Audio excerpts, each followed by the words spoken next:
연준의 두 가지 책무가 물가 안정과 완전 고용을 달성하는 그거잖아요. 그렇지만 두 개를 동시에 할 수 없는 경우가 있습니다. 미국은 반드시 물가 안정 대신 경기 방어를 택할 것이다 라는 거예요. 왜 그러냐면은 경기가 하락하면 고용이 안 좋아지면 그것부터 진정하고 물가는 상대적으로 이 카드는 버릴 수 있다는 겁니다. 그렇기 때문에 물가는 실물 자산에 영향을 줄 것이다. 그래서 이런 것들을 조금 조심해서 보셔야 되고요. 관세 영향 같은 경우에는 소비자 가격 인상이 이제 예상이 됩니다. 그렇기 때문에 이런 것에 대해서도 영향을 주기 때문에 보셔야 되고요. 제가 그 실물자산 가격이 상승한다는 건 반대로 말하면은 현금 가치는 하락한다는 거예요. 지금 장기 채권을 보시면 현금 가치가 왜 하락하는지를 딱 볼 수가 있습니다. 네, 월스트리트 모닝브리핑 함께하고 있습니다. 노트북에서 게임 구동이 안 된다라고 하니까 좋아하시는 분들이 꽤 많으시네요. 지금까지 아이들 노트북 사줬을 때 이걸로 공부 안 하고 게임하면 어떡하지? 이런 걱정을 나름 하셨었나 봅니다. 자, 한프로와트를 통해서 여러분 지혜로운 소비하시길 바라겠고요. 이번에는 글로벌 인터뷰 미즈호은행 변정규 전무님 함께하겠습니다. 어서 오세요. 안녕하세요. 반갑습니다. 이란 사태가 뭔가 일단락이 된 건가요? 이거 어떻게 해석을 하셨어요? 미국도 그렇고 이란도 그렇고 이란 외무부 장관도 확전을 원하지 않는다 이렇게 얘기를 했는데 아직 끝난 건 아니죠. 그쵸. 끝난 건 아닌데 생각보다 확전이 빨리 일어날 것 같지는 않다. 네. 그러니까 이제 주식도 그렇고 채권도 그렇고 금융시장이 크게 반응하지 않고요. 여기에 기조에는 유가가 있습니다. 유가. 예, 왜냐하면은 가장 무서워하는 게 뭐냐면은 보급공급이나 이런 것들은 군사력이나 정치력이나 이런 것에 대해서 큰 차이가 있잖아요. 두 나라 간에. 그렇기 때문에 가장 어떻게 보면은 아픔을 줄 수 있는 건 유가 상승이에요. 유가 상승. 근데 유가 상승을 본다고 하면 현재 지금 유가 상승에는 큰 영향을 못 줄 것 같다는 거예요. 네. 왜냐하면 지금 중동의 지정학 위험에 포커스를 해서 유가에 줄 영향이 가장 컸는데 결론적으로 유가에 줄 영향은 제한될 전망입니다. 이걸 보실까요 한번? 네. 예, 보시면 호르무즈 지금 통과 선박수 추인데요. 지금 그 가장 많이 통과될 때는 한 500척. 하루에 이 정도 450에서 500척. 근데 지금 현재 한 330척 정도거든요. 그러니까 한 100척 정도가 줄어든 그런 상태고요. 지금 서에서 동은 호르무즈 해협을 갔다가 빠져나가는 거고 동에서 서는 이제 들어오는 거죠. 예, 이렇게 되는 거고 지금 유가는 이미 6월 달부터 시작해서 벌써 상승세를 지속했어요. 네. 여기 중동의 그 지정학 리스크가 올라갈 때 벌써 이렇게 다 여기서 베팅을 했기 때문에 지금 상태에서는 고점으로 많이 올라간 상태라고 볼 수가 있고요. 게다가 지금 글로벌 경기 둔화가 지금 예상되고 있기 때문에 그런 상황에서 더 크게 베팅하지는 않을 것으로 보입니다. 트레이더들이. 그렇기 때문에 80달러대로 올라갈 가능성은 아직 남아있지만 그럴 가능성은 낮다. 확률적으로. 그리고 하반기에는 유가가 다시 하락세로 전환할 가능성이 크다. 이렇게 볼 수가 있겠습니다. 네. 예. 그래서 일단 그 반응들을 보면 사실은 그 국채를 가장 먼저 봐야 돼요. 국채가 이제 예를 들면은 채권 수익률은 금융시장의 얼굴이라고 볼 수가 있습니다. 이것을 보면은 얼마나 위험이나 안전자산 선호가 많이 들어가 있는지를 볼 수가 있는데 네. 지금 이제 그 미국 국채 수익률 크게 간밤에 변화가 없었고 소폭 하락했어요. 그렇지만 이것은 이제 그것 때문이라고 반드시 얘기할 수는 없고 큰 이슈 영향은 줄 수 없었다. 오히려 지금 보시면 증시는 3대 지수 모두 올랐잖아요. 네. 이런 것들을 보면은 유가에 영향이 없을 것 같으니까 금융시장에도 영향이 없었고 그게 영향이 없으니까 확전의 의미가 없어진 거죠. 예, 그 다음으로 보시면 되겠습니다. 예, 그래서 지금 금 가격을 보면 지금 지정학적 리스크가 없어진 건 아니잖아요. 네. 왜냐하면 이란, 이스라엘, 그다음에 우크라이나 전쟁도 아직 진행 중이고요. 이런 것들이 계속 있기 때문에 글로벌에 지금 지뢰들이 굉장히 많이 있는 그런 상황. 게다가 인플레이션도 앞으로 고조될 수 있는 상황이기 때문에 단기적으로 지금 금 가격은 계속 올라가고 있는 상황입니다. 얼마 전에 3,000달러를 넘겼죠. 온스당. 근데 지금 벌써 이제 더 올라가가지고 3,400선. 이제 앞으로 3,500고지를 지금 앞둔 상태예요. 근데 재밌는 것을 보면 여기 제가 지금 비교를 해놨죠. 달러.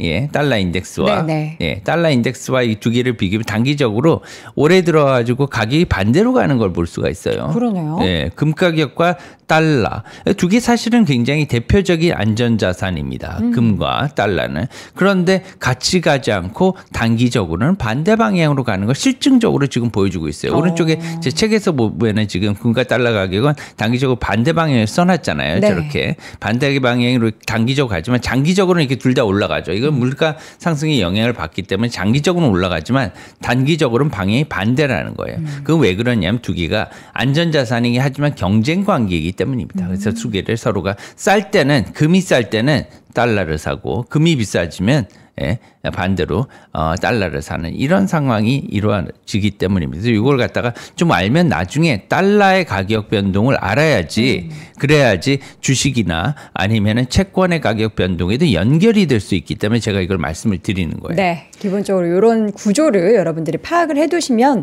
좋을 것 같고요. 네. 이번 사태 장기적인 영향이 어떤 부분에 끼쳐질 것인지. 예, 왜냐하면 단기적으로는 지금 이제 다 나타났고 네네. 거의 장기적으로 이게 어떻게 될 것인가 가장 중요한데 전쟁이 하나 더 나타났어요.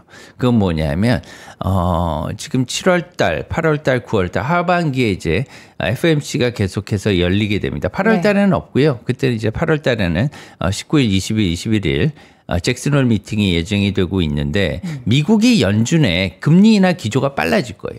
예, 이것을 지금 양쪽에 지금 전쟁이 일어났고 그다음에 이러한 그 리스크가 더 많아졌기 때문에 앞으로 빠르면 7월 금리 인하가 가능하다는 계속해서 지금 월러 의장도 그렇고요. 미셸 보만 지금 부의장도 얘기를 했잖아요. 이 두 분들이 다 트럼프 1기에 입각한 사람들인데 다 이렇게 얘기를 하고 있어서 파월 의장과 다른 결의 발언을 지금 하고 있죠.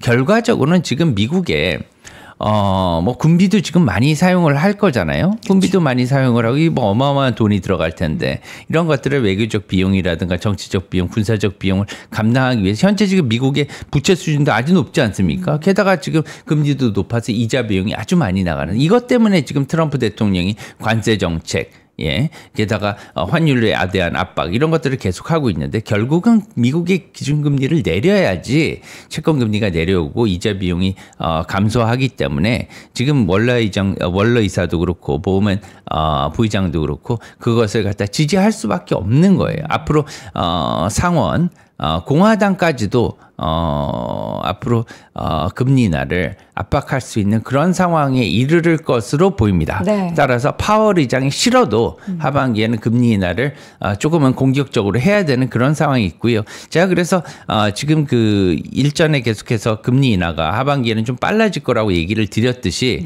지금 그런 방향으로 갈 수밖에 없는 상황. 왜 그러냐면 지금 소비가 지금 감소할 수 있는 그런 상황이 있고요. 왜냐하면 물가가 오르니까. 그리고 수입품의 가격이 오르니까 네. 소비를 줄일 수밖에 없는 상황. 그리고 고용을 보시면 옆에 실업수당 청구 건수가 지금 굉장히 많이 늘어났죠. 네. 예, 이렇게 많이 툭툭 튀고 있는데 이런 것들이 징조입니다. 예, 그래서 이게 선행 지표이기 때문에 이런 것들을 보면은 빠르면 7월. 늦어도 9월에는 금리 인하를 재개할 전망이고요. 연말 금리는 최소 4%까지는 내릴 것으로 보이고 더 내리면 3% 후반대까지 내려갈 수 있다. 이렇게 염두에 두시면 돼요. 물론 이것은 소수 의견입니다. 상반기부터 제가 이렇게 얘기 드렸던 건 소수 의견이었거든요. 그래서 이런 것들을 갖다가 그것도 감안하시고 들으시면 되겠습니다. 그러면 7월 달에 FOMC에서 지금 크리스토퍼 월러 연준 이사도 그렇고 지금 보우만 이사도 그렇고 계속 금리 인하에 대해서 빠르면 7월에도 단행할 수 있어야 한다라는 얘기를 하는 게 그냥 소수 의견이라고 해도 굉장히 무게감이 실려 있는. 소수 의견 제가 소수 의견이라고요. 이렇게. 네네. 예. 지금 굉장히 힘이 실려 있는 그런 분위기가 만들어지고 있는데 그 이제 다양한 지표들 가운데서 지금 고용 관련한 데이터들이 그 배경이 될 수 있다라는 말씀이신 거죠? 네, 왜냐하면은 그 다음 페이지 보시면 네. 제가 궁극적으로는 둘 중에서 양자택일을 해야 되는 상황에 올 것이다 이렇게 말씀을 드렸고 그리고 FOMC에서도 예를 들면 두 가지 책무, 연준의 두 가지 책무가 물가 안정과 그다음에 완전 고용을 달성하는 그거잖아요. 네. 나라를 잘 살게 하고 그 잘 살게 하기 위해서 물가를 안정시키고 모든 사람들이 직장을 갖다가 잘 다닐 수 있게 해주는 네. 이게 이제 통화 정책의 핵심인데 그러기 위해서 두 개를 잘 해야 되는 거죠. 그렇지만 두 개를 동시에 할 수 없는 경우가 있습니다. 물가는 뛰는데 경기도 안 좋아요. 그러면 둘 중에 하나를 잡아야 되잖아요. 더 먼 책무를 갖다가 먼저 다독거려 줘야 되는 그런 상황. 미국은 반드시 물가 안정 대신 경기 방어를 택할 것이다라는 거예요. 예, 왜 그러냐면은 경기가 하락하면 고용이 안 좋아지면 그것부터 진정하고 물가는 상대적으로 이 카드는 버릴 수 있다는 겁니다. 그렇기 때문에 제가 계속해서 물가에 대한 얘기를 해왔어요. 이 물가는 실물 자산에 영향을 줄 것이다. 반드시 줄 것이다. 그래서 주가 상승과 부동산 가격의 상승을 우리나라뿐만이 아닙니다. 이건 이제 전 세계적으로 이러한 상황이 이제 발생을 할 거고요. 이제 앞으로 보시면 이제 그 미국의 상업위험 부동산도 이제 하반기에 자금 유출이 계속 되면서 탈달러 이후에 이런 것들이 조금 나올 수 있어요. 그래서 이런 것들을 조금 조심해서 보셔야 되고요.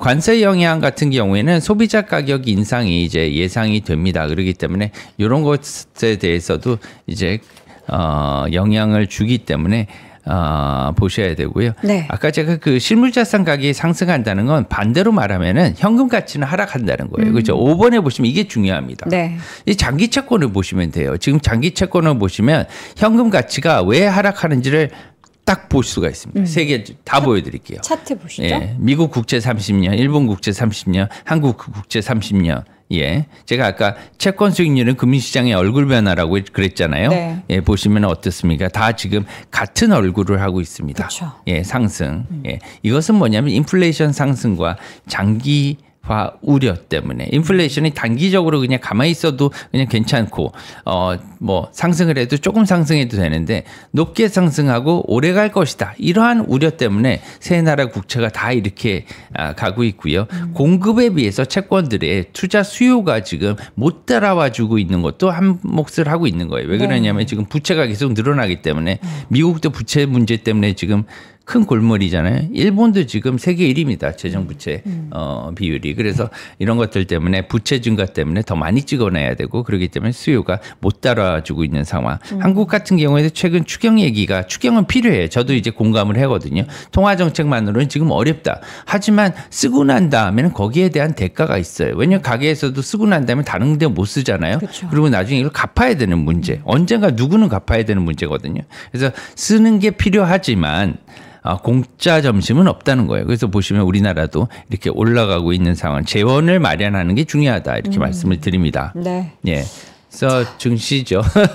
장기적으로 영향을 지금 간단하게 쭉 정리를 해주셨는데 단기적으로는 일단 시장을 좀 출렁이게 만들었는데 이마저도 사실 국장은 좀 출렁이나 싶었는데도 다시 일부 뭐 정책에 관련한 기대감을 가진 종목들은 올라가고 해서 좀 제한적인 하락이다라는 생각이 좀 들어요. 네, 제가 뭐 연초부터 이제 국장이 이제 주목해달라 이렇게 맞아요. 얘기를 드렸고 그에 대해서 여러 가지 이유를 들었잖아요. 왜냐하면 가장 큰 건 이제 탈달러 움직임, 정확히 말씀드리면 탈미국 움직임이죠. 네. 미국에서 돈이 많이 나오고 있고 코로나 이후에 미국으로 굉장히 많이 몰렸습니다. 기준금리가 높으면요, 금리가 높으면 경제에 안 좋다. 이러한 것들이 경제학의 사실은 기본 서적에 나와 있는 얘기예요. 그래서 그것을 갖다 금리를 내리면 경기가 활성화된다. 왜 그러냐면 기업들은 가처분 소득이 많아지고 개인들도 쓸 수 있는 가처분 소득이 많아져서 투자를 할 수 있고 이것을 소비를 할 수 있어서 경제가 활성화된다 이 얘기잖아요. 네. 그렇지만 반드시 그렇진 않아요. 이것은 지금 소비 쪽에 보는 예전의 얘기고요. 현대 지금 2000년대 이후의 금융 이론에 따르면 좀 달리 봐야 됩니다. 왜냐하면 투자 세력이 굉장히 커졌습니다. 그래서 2000년대 이후에 우리나라 뭐 무역공사도 무역투자공사로 이렇게 이름이 바뀌었잖아요. 네. 이것은 뭐냐면 투자의 중요성이 그만큼 커졌기 때문에 투자자의 사이즈도 그만큼 커진 거예요. 그래서 글로벌 투자자들이 좌지우지하잖아요. 주시장이라는 것도 환율도 지금 굉장히 영향을 많이 주는 거고 왜냐하면 외국인들이 지금 들어오고 있기 때문에 거기에 대해서 환시장에서 상방을 갖다 제어하는 지금 그런 상황이기 때문에 그렇죠. 이런 것들을 본다면 지금 현재 뭐냐면 투자에 대해서 투자와 그다음에 소비 측은 따로 봐야 된다는 거예요. 왜냐하면 금리가 낮잖아요. 네. 금리가 낮으면 투자가 들어오지 않아요. 지금 보시면 미국도 최근에 몇 년 동안 굉장히 많이 주식이 상승하지 않았습니까? 네.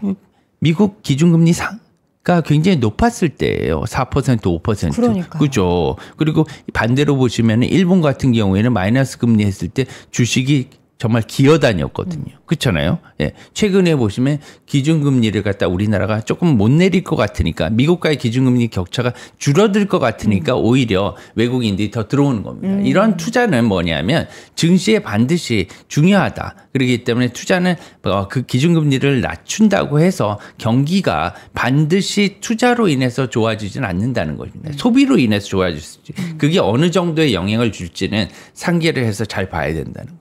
예. 소비가 미국이나 우리나라나 가장 중요한 예. 요인 중에 하나인데 그것으로 인한 기대감과 여러 가지 제반 여건들이 지금 국장을 덜 하락하게 만들고 더 오르게 만드는 그중에서 사실 우리나라 지금 보니까 개인 투자자들의 그런 예탁금 규모나 이런 것들도 꽤 많이 올라왔지만 많이 늘어나죠. 예. 달러도 그렇고요. 그렇죠. 예. 근데 외국인 자금의 유입도 지금 단기적으로도 그렇고 앞으로도 더 유입될 가능성을 많이들 이야기를 하시더라고요. 네, 지금 보시면은 미국의 트럼프 대통령의 정책이 일관되지가 않아요. 그리고 어떠한 정책을 펼칠지 굉장히 불안하지 않습니까? 지뢰가 항상 있는 것 같은 그런 느낌이 드는 거예요.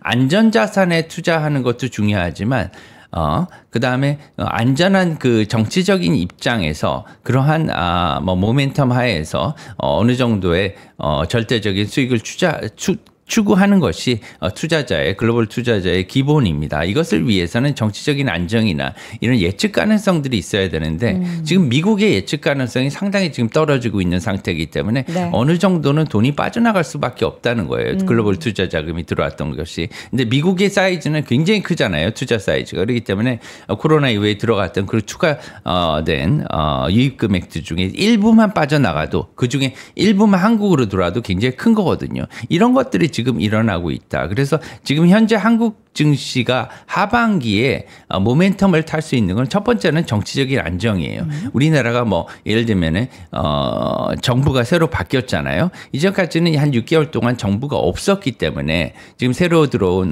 정부에 대해서 기대감을 갖고 있는 거고 두 번째는 상법 개정이라 여러 가지 뭐 그 투자자에 대한 소액 투자자에 대한 배려, 외국인 투자자에 대한 배려가 있지 않을까 하는 기대감. 이것은 반드시 충족을 시켜줘야 되는 거예요.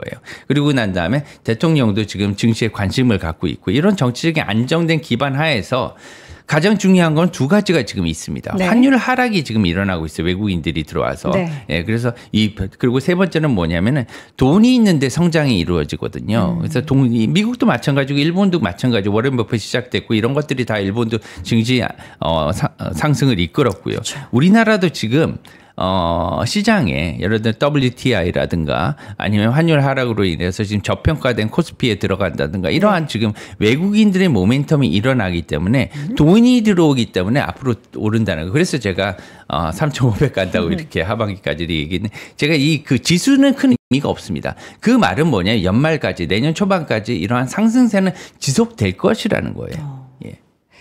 하반기에 코스피 상승이 전망되는 6가지 이유를 지금 빨간색으로 딱 표시해서 말씀해 주셨는데 내용을 보면은 이제 환율 부분이 가장 키워드가 많이 있고요. 거기에 이제 더불어서 외국인들의 자금이 추가적으로 유입되는 그 상황을 많이들 언급을 해주셨습니다. 재미있죠. 이게 왜 그러냐면 하반기에 사실은 하반기 내년 초까지 한국 기업들의 수출 실적이 좋아질 것으로 보이지 않아요. 맞아요. 예. 상황은 계속 지금 안 좋거든요. 게다가 전체적으로. 미국 수출도 뻔히 줄어들 거거든요. 네. 그렇지만 금융시장은 주식시장은 기업의 상황과 반드시 일치하지는 않는다. 지금 글로벌 상황이 워낙 미국이 좋았었는데 네, 상대적으로는 이것들이 이제 뭐 사이클에 따라서 하락 방향으로 가기 때문에 지금 돈의 움직임을 따라가야 될 수밖에 없는 투자자들의 상황. 그렇기 때문에 오를 수밖에 없다 이렇게 말씀을 드립니다. 상대적으로 수익률을 비교를 해보자면 이전에도 계속 말씀해 주셨던 것처럼 미국 대비해서 한국 증시에 대한 수익률이 하반기 그리고 내년 초까지는 조금 더 좋을 거로 생각을 하고 계신 거죠? 네, 뭐 PR만 봐도 너무 올랐어요. 예. 미국이. 예, 항상 투자하기 좋은 자산, 네. 항상 좋은 자산은 없습니다. 저평가된 자산은요, 투자하기 좋은 자산이고요. 네. 고평가된 자산은 투자하기 나쁜 자산이죠. 일단 이게 사실 뭐 기조적으로 계속 그렇게 될 것이다라고 볼 수는 없지만 그동안에 미국이 워낙에 좀 우상향을 계속해서 지속을 하는 가운데 우리나라 증시는 너무 오랜 기간 동안 쉬었잖아요. 근데 맞아요. 지금 어쨌든 제반 여건들은 단기적으로 국장을 끌어올리는데 긍정적인 환경이 지금 마련되고 있다는 것을 여러분들이 꼭 염두를 해둔 전략이 지금 필요할 것 같습니다. 네. 자, 오늘 가상자산 이야기, 스테이블 코인 이야기를 가지고 오셨어요. 그래서 스테이블 코인이 얘기가 많이 화두잖아요. 그래서 이거 간단하게, 왜냐하면 잘 모르시는 분들도 있을 거예요. 그래서 개념만 잡아드리려고 합니다. 왜냐하면 가상화폐와 스테이블 코인의 가격 움직임도 어떻게 될지 잘 모르잖아요. 그리고 특히나 뭐 스테이블 코인이 발행되면 비트코인을 들고 계신 분도 많으실 텐데 그럼 내 자산은 어떻게 되는 거지? 이런 궁금한 것이 많으실 거예요. 우선 뭐냐면 개념을 잡아셔야 되는데 가상화폐도요. 통화입니다. 돈이에요. 예, 달러나 원화와 같이 돈이에요. 이게 그래서 통화의 기능도 보셔야 되는 거죠. 그래서 통화의 기능, 왜 이 화폐를 사는가, 이 화폐를 왜 보유하는가, 왜 보유할까요? 두 가지 기능 때문이죠. 왜냐하면은 이 돈을 가지고 물건을 사야 되잖아요. 예, 그렇기 때문에 거래의 매개체 역할을 하는 거고요. 그래서 거래의 매개체 역할을 하려고 그러면은 결제가 가능해야 돼요. 그리고 결제가 가능한 것도 결제가 편리하고 아주 빨리 돼야 되는 거죠. 그리고 비용이 없어야 돼요. 거의 싸야 되는 거죠. 그리고 두 번째는 요새는 이제 그 거래의 매개체뿐만이 아니라 돈이 투자의 대상이 되는 거예요. 비트코인도 오르니까 사는 거잖아요. 그렇죠. 우리가 이제 과거에 원화를 사는 게 아니라 달러화를 사는 것도 달러의 가치가 올라가고 그러니까요. 쉽게 이제 또 바꿀 수도 있고. 투자의 매개체입니다. 어떻게 보면은 분사원장 기반의 이러한 그 가상화폐를 사는 건 뭐냐면 글로벌적으로 우리가 어떤 통화 베이스의 그런 화폐를 다 결제하고 투자할 수 있기가 편리하기 때문에 사실 그런 인식도 있는 거거든요. 그런데 문제는 뭐냐면 이 결제를 할 수 있고 편리하게 할 수 있고 싸는 것도 중요하지만 이 거래를 담보할 수 있어야 되는 것도 중요해요. 왜냐하면 투자의 대상이 되려면 가격이 크게 변동하면 안 되잖아요. 그렇기 때문에 여기에 비트코인의 아킬레스건이 있습니다. 왜냐하면 비트코인은 가격 담보를 못 하거든요.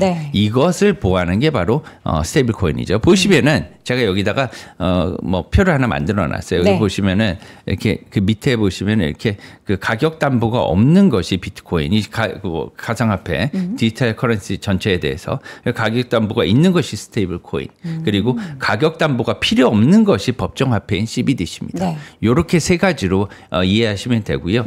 다음 페이지 보시면은 스테이블 코인과 비트코인에 대해서 이렇게 간단하게 제가 비교를 해 놨는데 쉽게 좀 설명을 해 주세요. 옆에 그 표를 보시면은 스테이블 코인은요. 스테이블 안정하다는 거잖아요. 스테이블. 가격이 안정하기 때문에 스테이블이 얘기를 하는 거죠. 사실 이게 타이포예요. 그 제가 개정판에 이게 스테이블인데 L이고요. 코인이 붙어야 됩니다. 옆에 그림이. 그렇죠. 띄어쓰기가 있으면. 띄어쓰기 있으면 안 돼요. 이게 그 고유명사입니다. 그래서 이것을 갖다 스테이블 코인 한 단위를 갖다가 테더로 USDT죠. 테더를 보시면 알아요. 간단한데 달러 한 단위와 교환하기 주기에 이제 같다고 1달러가 1 스테이블 코인. 그래서 스테이블 코인은 달러에 고정한 이러한 어떻게 보면은 고정 환율제를 도입한 암호화폐로 볼 수가 있는 겁니다. 환율로 이해하시면 편해요. 그래서 최근에도 이렇게 여러 가지 논의가 있는데 우리나라에서도 원화 스테이블 코인이 필요하다라는 얘기들 많이 나오면서 또 관련주다라고 일컬어지는 종목들 엄청 급등했잖아요. 그런데 스테이블 코인은 법정 화폐는 아니에요. 왜냐하면 한국은행에서 그 원화 디지털 코인을 발행을 하면 이거는 법정 화폐잖아요. 이게 예를 들면 현금으로 갖고 있든 예를 들면 CBDC로 갖고 있든 똑같은데 스테이블 코인은 법정 화폐가 아니기 때문에 법정 화폐나 우리나라 국채나 달러 국채 이런 것들을 갖다가 거기에 이렇게 연동시키는 거거든요. 자기가 부족하기 때문에 완벽한 자산에 거의 완벽한 자산에 등가격으로 이렇게 교환 가치를 만들어 놓는 거예요. 그래야지 나는 너에 연동하니까 문제가 없어 이렇게 얘기를 하는 거거든요. 그래서 다음 페이지를 한번 보시면은요, 이게 재밌어요. 제가 그래서 스테이블 코인과 비트코인은 가격이 그러면은 같은 방향으로 갈 것인가? 왜냐하면 스테이블 코인 미국에서 발행된다고 하는데 그게 막 발행이 많이 되면 트럼프 대통령이 지금 제안한 것도 지금 상원에서 지금 인준이 끝났잖아요. 그런 상태면은 앞으로 그런 스테이블 코인이 발행이 되면 내가 갖고 있는 비트코인은 그럼 가격이 어떻게 될까? 같이 올라가나? 같이 떨어지나? 어떻게 될 것 같나요? 이거 보시면 압니다. 뭐냐면 비트코인의 가격이 최근에 이렇게 올랐어요. 그렇죠. 테더 가격은 테더가 USDT잖아요. 테더하고 그다음에 서클이 가장 뭐 유명한 대표적인 두 개의 그 스테이블 코인인데 이것은 둘 다 미국의 달러화에 이렇게 패그 고정시켜 놓은 겁니다. 네. 근데 스테이블 코인이 테더의 가격은 달러에 고정하다 보니까 가격이 이렇게 일정해요. 그러네요. 예. 그럼 이건 뭐냐? 테더 가격은 달러 가격이라는 거예요. 그러면은 비트코인 가격하고 달러 가격을 비교하면 두 개의 가격 비교가 된다는 거잖아요. 보시면 테더 가격은 달러 가격이 지금 1이잖아요. 거의 네. 오른쪽 보시면. 네. 그렇기 때문에 테더 가격을 볼 필요가 없다는 거예요. 달러 인덱스를 보면 돼요. 그 달러 인덱스를 가지고 와서 비트코인을 뒤에서 이렇게 비교를 해보겠습니다. 네. 그래서 달러 가격과 달러 인덱스와 비트코인을 비교를 해보면 가격이 반대 방향이죠. 예, 그래서 비트코인과 스테이블 코인 가격은 반대 방향이다 이렇게 보실 수가 있어요. 그래서 스테이블 코인은 안전자산인데 비해서 왜냐하면 아까 달러하고 같다 그랬잖아요. 달러에 연동시켜 놨으니까 그 자체로 달러는 아니지만 달러에 연동시켜 놨으니까 안전자산으로 취급되는 거고 비트코인은 위험자산으로 취급되는 거다. 그래서 반대 방향으로 가는 거고.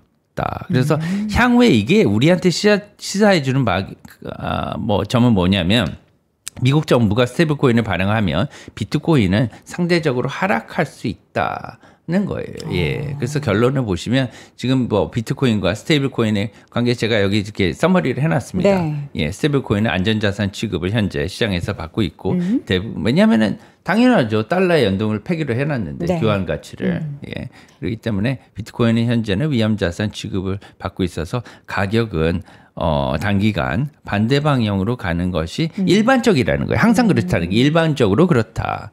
예, 그리고 이제 트럼프 대통령이 추진하는 미국 스테이블 코인이 발행되면 비트코인은 소폭 하락할 수 있다. 저는 이렇게 많이 떨어질 것 같지는 않아요. 추세적인 하락을 보인다거나 그런 건 아니고. 그런 건 아닙니다. 네. 그렇지만 발행이 되면 단기간 수요 공급 차원에서 또한 대체제와 경쟁 관계 차원에서 소폭 하락할 수는 있다. 그때가 가지고 발행될 때 비트코인은 굳이 살 필요는 없다는 거예요.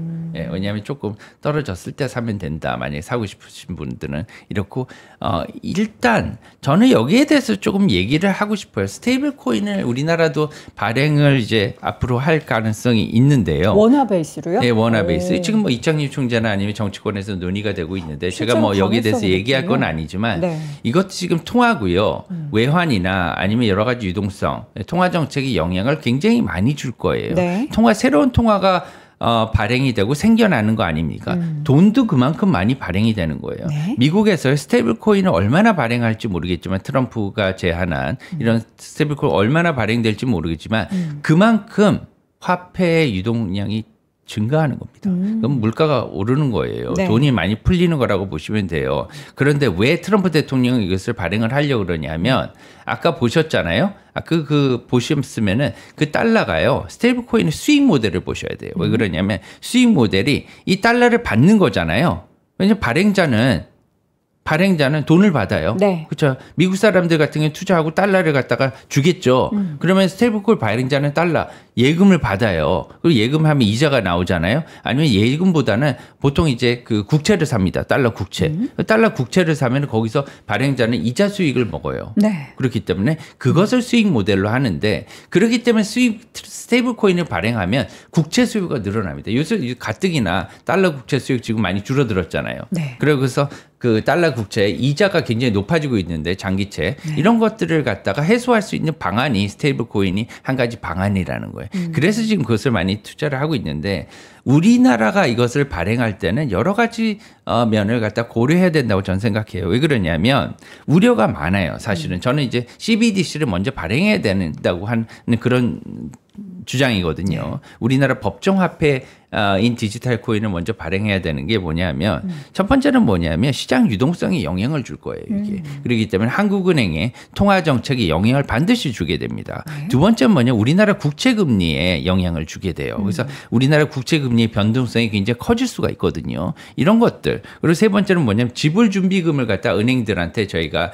지불 준비를 해서 유동성 관리를 하거든요. 시중에 유동성이 굉장히 많으면 지불 준비율을 갖다가 높이고 이런 통화 통화 정책을 지금 중요하게 한국은행에서 하고 있어요. 근데 지불 준비금 관리가 조금 어려워질 수 있다. 네. 예. 그리고 또한 네 번째로는 CBDC 그 정부 디지털 통화의 추진력을 좀 약화시킬 수 있고요. 우리나라 지금 그 통화가요 해외에서 결제가 안 돼요 지금. 네. 통화 결제가 안 돼 있잖아요. 근데 국제화를 지금 계속해서 추진을 해야 되지 않습니까? 원화 국제화가 언제는 될 텐데 원화 국제화가 될 때 이 스테이블 코인이 예를 들면 법정 통화를 발행을 안 했기 때문에 아니면 늦게 발행했기 때문에 걸림돌이 될 수가 있어요. 국제화에. 그리고 환율에도 반드시 영향을 줄 겁니다. 환율 변동성에. 그래서 이런 것들을 조심을 해야 되고요. 네. 예, 그래서 이런 것들을 고려를 조금 면밀하게 해서 발행을 해 주셨으면 좋겠다 하는 그런 간절한 바람이 있습니다. 네, 우리 전무님의 간절한 스테이블 코인 발행 관련한 바람까지 들어봤고요. 이제 당분간 이 얘기가 시장에서 이제 미국도 그렇고 한국도 그렇고 엄청나게 화두가 될 텐데 관련한 이야기가 나눌 때 이제 우리 암호화폐 쪽 투자하시는 분들과 또 관련한 기업을 투자하시는 분들은 잘 좀 고민해 보시면 좋을 것 같습니다. 자, 오늘 글로벌 인터뷰 함께 했고요. 미즈호 은행 변정금규 전무와 함께 했습니다. 고맙습니다. 감사합니다.